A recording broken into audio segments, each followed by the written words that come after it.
ఇక group 1 mains పరీక్షలను 55 GO ప్రకారం నిర్వహించాలని కోరుతూ ఆందోళన చేస్తున్న అభ్యర్థులపై లాఠీ చార్జ్ చేయడాన్ని సిపిఎం ఆదిలాబాద్ జిల్లా కమిటీ తరపున తీవ్రంగా ఖండిస్తున్నామని ఆ పార్టీ రాష్ట్ర కమిటీ సభ్యులు బండారు రవికుమార్ అన్నారు.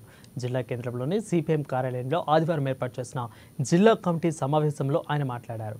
29 జీవో ప్రకారం జనరల్ కోటాలో ఎంపికైన రిజర్వ్ అభ్యర్థిని జనరల్ కోటాలో పరిగణించకుండా రిజర్వ్ కోటాలో పరిగణించడం వల్ల ఇతర రిజర్వ్డ్ అభ్యర్థులు నష్టపోయే ప్రమాదం ఉందని తెలిపారు. 29 జీవోను రద్దు చేసి తర్వాతనే గ్రూప్ 1 మెయిన్స్ పరీక్షలను నిర్వహించాలని డిమాండ్ చేశారు.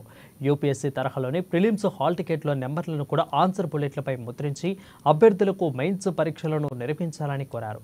రాష్ట్ర ప్రభుత్వం తక్షణమే అభ్యర్థులతో చర్చలు జరిపి సమస్యను పరిష్కరించాలని అన్నారు. నిరుద్యోగుల పట్ల బీజేపీ నాయకులు మొసలి కన్నీరు కారుస్తూ కేంద్ర ప్రభుత్వం ఉద్యోగాల కల్పనలో బాధ్యత నుండి తప్పుకుంటున్నారని అన్నారు. తెలంగాణ రాష్ట్రంలో గ్రూప్ 1 అభ్యర్థులు ఆందోళన బాట పట్టారు. ప్రధానంగా మెయిన్స్ పరీక్షలో 29 జీవోని రద్దు చేసి వాళ్ళ రిజర్వేషన్లకి ఇబ్బంది కలగని పద్ధతుల్లో ఆ పరీక్షలు నిర్వహించాలని చెప్తున్నారు. మొండిగా రేవంత్ రెడ్డి ప్రభుత్వం ముందుకు పోవడం సరైనది కాదు. వెంటనే నిరుద్యోగుల యొక్క డిమాండ్ని అంగీకరించాల్సిన అవసరం ఉంది. ఎస్టీ ఎస్సీ బీసీ అభ్యర్థులకి వాళ్ళకు ఉన్నటువంటి వాటా దెబ్బతినకుండా చూడాల్సినటువంటి అవసరం ఉంది. అదే సందర్భంగా ఇక్కడ బీజేపీ కూడా కొన్ని విషయాలు గుర్తుపెట్టుకోవాలి.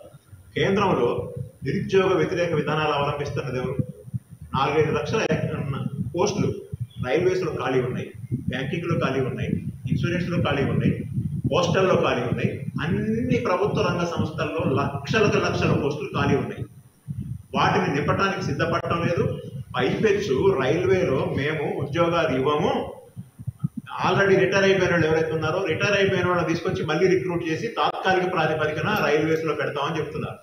ఇంత దిక్కుమాలిన దుర్మార్గమైన దౌర్భాగ్యకరమైనటువంటి విధానాలు అవలంబిస్తున్న బీజేపీ, నిరుద్యోగుల్ని అడుగడుగున తొక్కిపడేస్తున్నటువంటి బీజేపీ ఈరోజు మళ్ళీ తెలంగాణలో మొసలు కన్నీరు కార్చడం కాదు.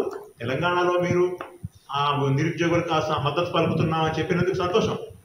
కానీ మీరు దేశవ్యాప్తంగా జాతీయ స్థాయిలో నిరుద్యోగులకు వ్యతిరేకంగా విధానాలు ఉన్నాయి కాబట్టి మీరు ఆ విధానాలు పరిష్కారం చేస్తే తెలంగాణలో కూడా పోస్టర్లు, బ్యాంకింగు, రైల్వేసు, పబ్లిక్ సెక్టారు,